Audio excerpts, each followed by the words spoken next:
Here is how to create a Google Drive. Hello everyone, welcome back to App Tutorial. In this video, I'll show you how you can create a Google Drive. So let's start. First of all, make sure you have downloaded Google Drive to its latest version. Then after, open the app and log into your account. After you have logged into your account, you'll come to the home page like this. Now go to Files on the bottom right hand side. Then after, in order to create a Google Drive, tap on the plus sign. You can either directly upload a file to Google Drive or you can create a new folder. In order to directly upload, tap on upload and then select the file that you want to upload. However, in this video, we will be creating a new folder. For that, tap on folder.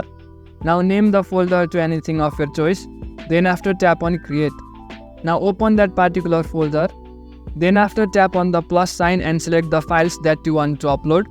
Now tap on upload and select any photos, videos or other files that you want to upload in this folder. After the upload is complete, you will have successfully created a Google Drive. Now you can access Google Drive anytime you want and you can access or view that particular file. So in this way you can create a Google Drive. That's it for the video.